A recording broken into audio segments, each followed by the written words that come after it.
Marvel Studios akhirnya merilis thriller terbaru Shang-Chi and the Legend of the Ten Rings pada tanggal 30 Juli kemarin melalui TV Sport. Dan di sini juga dijelaskan kapan film Shang-Chi and the Legend of the Ten Rings ini akan segera tayang di bioskop-bioskop kesayangan Anda. Di scene awal, kita akan diperlihatkan adegan pertarungan antara Shang-Chi dan anak buah dari Wenwu yang mencoba untuk mengajak Shang-Chi kembali ke rumah dan bertemu dengan ayahnya yaitu Wenwu. Karena Wenwu menginginkan kalau Simu Liu atau Shang-Chi bisa berada di sisi ayahnya untuk memperkuat organisasi The Ten Rings. Tapi apa yang akan terjadi? Langsung saja kita bahas Universe. Let's break it down.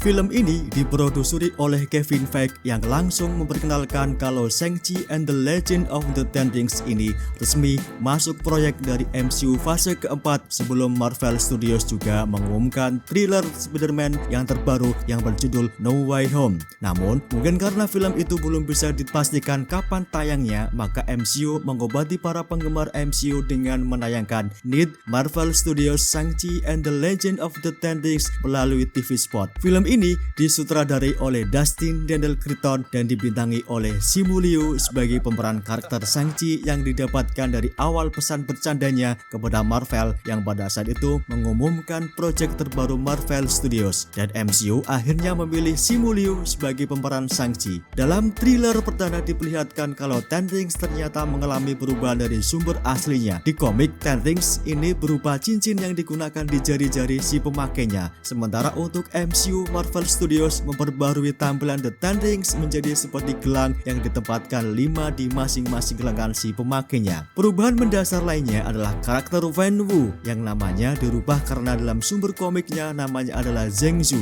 Karakter ini diperankan dengan baik oleh Tony Leung. Sang produser Kevin Feige desain tersebut menyampaikan kalau film Shang-Chi and the Legend of the Ten Rings akan mengantarkan kembali kepada kita kalau organisasi Ten Rings bukan merupakan item baru di MCU karena sudah diperkenalkan sejak film pertama Iron Man. Pada waktu itu Iron Man dipaksa untuk membuat senjata baru oleh The Ten Rings. The Ten Rings adalah sebuah organisasi teroris yang didedikasikan untuk menghancurkan perdamaian dunia dengan cara apapun, di mana organisasi tersebut selama ini dikenal dipimpin oleh seorang misterius yang bernama The Mandarin. The Mandarin sendiri rencananya akan ditampilkan dalam film Iron Man ketiga. Namun sayang, The Mandarin yang dimunculkan hanyalah The Mandarin palsu yang diperankan oleh Ben Kingsley. Di scene awal kita akan diperlihatkan adegan pertarungan antara Shang-Chi dan reservis yang mencoba untuk mengajak paksa Shang-Chi kembali ke rumah dan bertemu dengan ayahnya yaitu Wenwu untuk menerima legasi dari ayahnya karena sudah waktunya kalau Shang-Chi berada di sisinya setelah selama 10 tahun melalang buana di dunia luar. Adegan di bus itu diperlihatkan dengan detail terbaru dari reservis yang memiliki pedang dengan kekuatan bisa membelah bus sampai-sampai Shang-Chi kewalahan menghadapinya dan mengakibatkan terjadi sebuah insiden di jalanan. Dari pertarungan itu, akhirnya Katie mengetahui siapa sebenarnya jati diri Simu Liu yang sesungguhnya, karena Katie mengetahui kalau selama ini Simu Liu itu hidup seperti kebanyakan orang lainnya. Scene berikutnya memperlihatkan kalau organisasi Ten Rings ini adalah organisasi yang sangat kuat di dunia karena pemimpin organisasinya yaitu The Mandarin memiliki kekuatan Ten Rings yang didapatkannya dari mencuri milik makhluk seperti makluman yang mendarat di Tiongkok. The Ten Rings sering melakukan ekspansi penaklukan wilayah kekuasaannya dengan cara yang keji dan jahat. Kemungkinan ini yang menjadikan antara Shang-Chi dengan ayahnya tidak akur dan Shang-Chi malah memilih untuk bertarung dengan ayahnya di scene terakhir dari thriller ini. Ayahnya juga menyampaikan kalau Ten Rings ini memberikan kekuatan dan kekuasaan bagi dirinya dan organisasinya, dan sebenarnya Shang-Chi diajak untuk ikut bergabung dengan ayahnya, namun Shang-Chi menolak karena dia memang tidak suka dengan ayahnya sejak dia masih kecil hingga sekarang ini. Pernah pada waktu kecil, Shang-Chi diajak oleh Wenwu untuk menghajar salah seorang gambler yang kemungkinannya berupaya untuk melawan kerajaan bisnis kriminalnya, dan kemungkinan disinilah Shang-Chi melihat untuk pertama kalinya melihat kekuatan dari The Ten Rings. Disinilah Shang-Chi akhirnya memutuskan untuk keluar dari bayang-bayang ayahnya meskipun sebenarnya itu adalah hal yang sulit. Scene berikutnya Shang-Chi dikejar oleh para reservis suruhan dari ayahnya dan akan berhadapan juga dengan pelatihnya dulu ketika Shang-Chi kecil kecil dipaksa untuk berlatih dengan tekun dan sangat keras, yaitu Death Dealer. Death Dealer sendiri merupakan tangan kanan dari The Mandarin yang akhirnya juga ditugaskan untuk mengejar Shang-Chi yang melakukan pembelotan terhadap ayahnya. Shin diperlihatkan kembali pertarungan dengan para reservis yang akhirnya mengantarkan Shang-Chi dan kawan-kawannya menuju ke pertarungan bebas untuk merebutkan hadiah utama yang seperti dugaan prediksi hadiah utamanya adalah The Ten Rings. Namun mungkin itu terlalu jauh prediksinya karena tidak akan mungkin senjata dari The Mandarin akan diberikan sebagai hadiah dari turnamen pertarungan itu.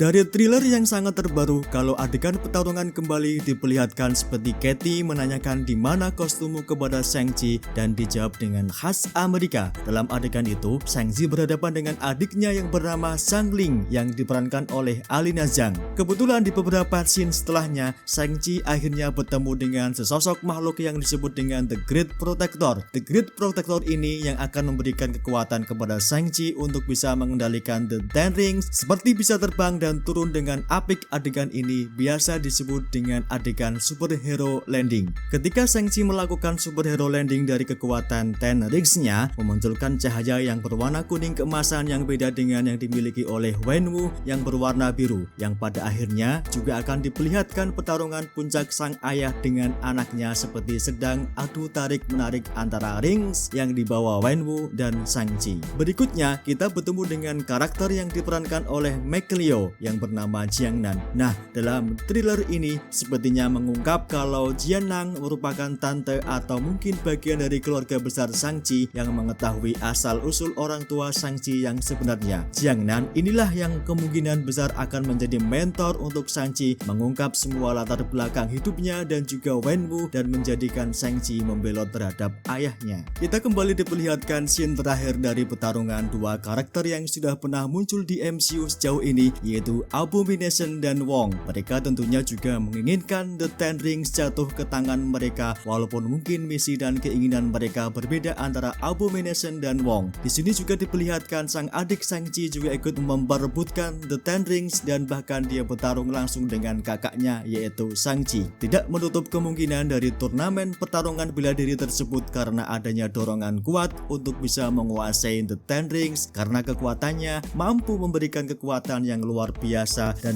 mampu memberikan kehidupan abadi bagi si pemiliknya seperti yang dikatakan oleh Wenwu kepada Shang-Chi. Yang jelas pada akhirnya Shang-Chi mendapatkan kekuatan super seperti ayahnya yang bisa mengendalikan Ten Rings setelah pertemuannya dengan The Great Protector, dan pada akhirnya Shang-Chi akan menguasai 5 ring yang dikuasai oleh ayahnya dan berarti Wenwu sendiri juga mempunyai 5 ring yang dimilikinya. Hanya saja ketika pertarungan sengit antara ayah dan anaknya terjadi perbedaan antara Ten Rings yang dikuasai oleh Shang-Chi dan Wenwu. Di TV spot, thriller Shang-Chi ini sudah dilabeli Virgin 13 yang artinya film ini aman ditonton oleh usia 13 tahun ke atas. Mudah-mudahan dari beberapa thriller yang muncul tidak memberikan dampak rating sequel action yang membosankan. Judul yang ada di TV spot dari thriller Shang-Chi ini adalah Need atau kebutuhan, yaitu kebutuhan dari Shang-Chi untuk merebut Ten Rings dan memudahkan misinya untuk meruntuhkan kerajaan dinasti kriminal yang sudah dibangun oleh ayahnya. Yang jelas, sejak perdana film ini dirilis, film ini menjelma menjadi salah satu film yang patut kita tunggu penayangannya di bioskop. Kelihatannya akan cukup menjanjikan dengan visual efek yang tentu tidak akan mengecewakan. Nah, itu dia pembahasan singkat kita mengenai TV spot Shang-Chi and the Legend of the Ten Rings